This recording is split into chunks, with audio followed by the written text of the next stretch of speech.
Tere!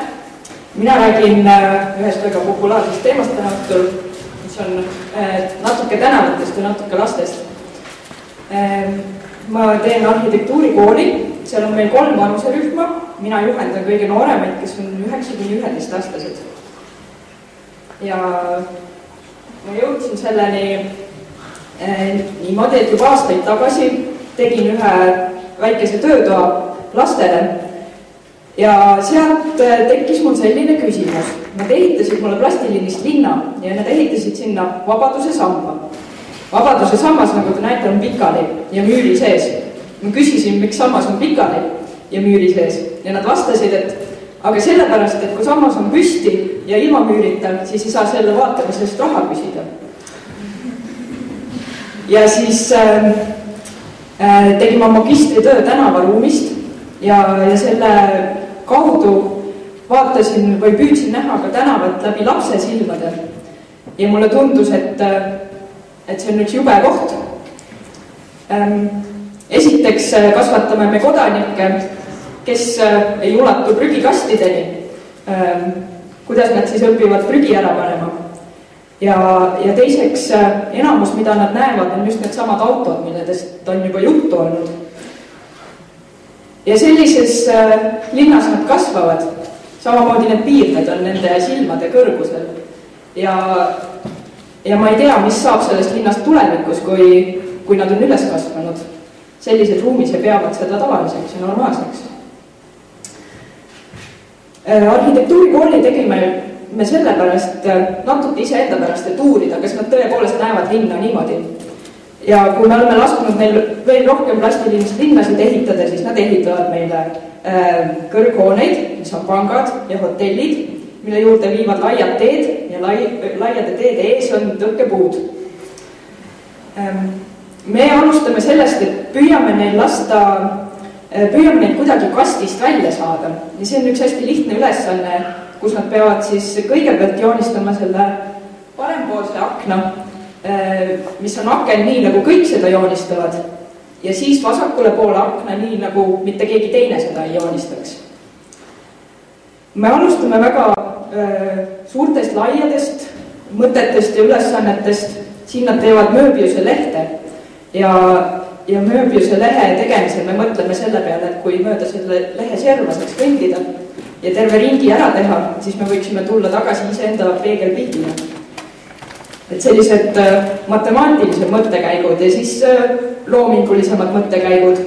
Siin ma tõin neile ühe valiku objekte ehituspoest ja me joonistasime neid niimoodi, et nad said neid ainult katsuda, nad ei näinud neid. Ja ma küsisin neilt üks hetk, et aga mis värvi see asi on, mida te katsute? Ja kuna see asi oli metallist, siis kõik vastasid kooris, et see on hall, aga nad ei näinud seda. Mõnikord me oleme läinud õue, Raekoja platsile tundi tegema. See neile alguses üldse ei meeldinud, aga pärast muidugi meeldis. Enne seda joonistasime me Raekoja platsi peast. Püüdsime meenutada, milline see on. Siin on näha siis pealt vaates võib ära tunda Raekoja need draakoni peakujulised veetolud. See on see ruum, kus me oma tundi peame ja siin nad parajasti püüavad betangikuulile teha silda ajalehtedest ja teibist. Ja 2 võistkonda on siin tegutsemas ja eesmärk on siis saada pikem sild kui teine võistkond. Võistlusmoment on üks asi, mis paneb neid tegutsema. Siin samamoodi me püüdsime ehitada ajalehtedest võimalikult kõrget torni.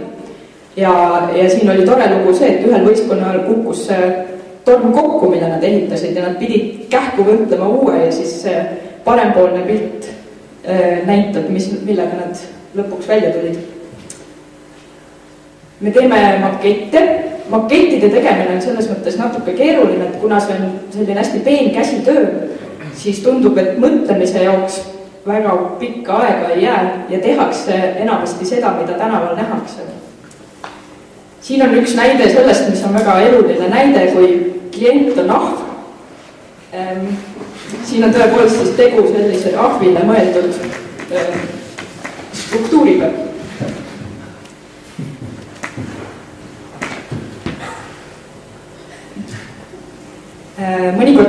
ehitame plastiliniist või savist ja see on selles mõttes tore ülesanne, et selle puhul on raske kasti kinni jääda, sellepärast et kasti on väga keeruline teha savist või plastiliniist. Ja siis tuleb mõelda mingisuguseid uusi vorme.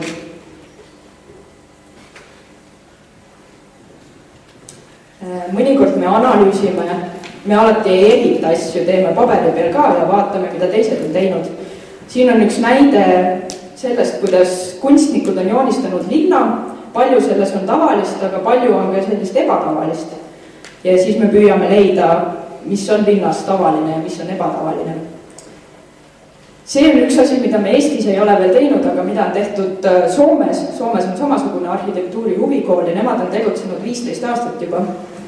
Ja neil on igasugune traditsioon teha selline laager linna lähedal metsas, kus lapsed ehitavad täiskasvanute abiga suuri õnne.